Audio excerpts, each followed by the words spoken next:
let's talk about seated position for tension-free breathing.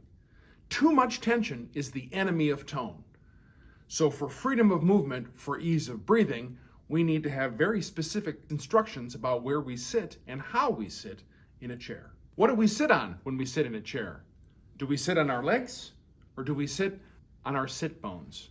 Those bones are actually called your ischial tuberosities.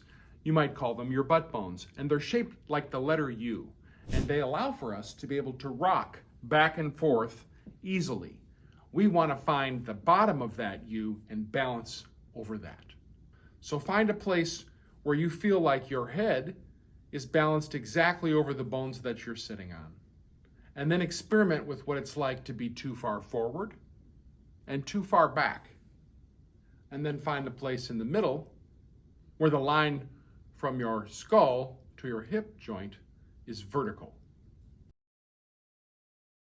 In order for us to be able to feel comfortable in a seated position, we have to remember that we're all different heights. So we have to find your balance. So if you can sit in a chair with your feet flat on the floor and your knees are lower than your hips, the chair and you are perfectly designed for each other. But if you're sitting in a chair where your hip joints are lower than your knees, we for sure need to give you a place where ease of movement for breathing can happen. So in order to do that, we have to move our knees lower than our hips. The easiest way to do that in a chair is to sit near the front of it where your legs are free and to simply cross your ankles in front of you. Then your knees go lower than your hip joint. The other option is to move your legs to the side, either outside the legs of your chair or inside the legs of your chair to get your knees to go below your hips.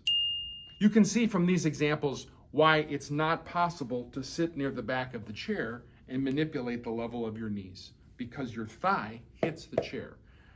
And that's why we need to sit near the front of the chair so that our knees can go below our hips so that breathing is easy.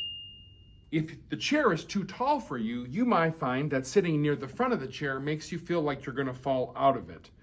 But sitting too far back doesn't allow for easy breathing. In that case, sometimes it's necessary to find something for the feet to rest on so that the knees can be below the hips, but not so far below that it feels like you're falling out of the chair. So balance your head and torso over your sit bones. For freedom of movement, upwards through our torso and downwards through our legs, we have to be very specific about how far forward or back we sit in the chair. So from front to back, sit where the legs can be free. We sit on our sit bones, not on our legs. So here are the instructions for seated position for tension-free breathing. Sit balanced over the bones you're sitting on, over your ischial tuberosities, and make sure that your knee joints are below your hip joints. Sitting up straight and feet flat on the floor is a static instruction, and it doesn't allow for you to grow around those instructions, as the chair will not grow with you. So let's be dynamic in our thinking. Let's think about ease of movement when it comes to a seated position. Flexible ease is dynamic, not static. Remember, too much tension is the enemy of tone. So find your balance and find your tone.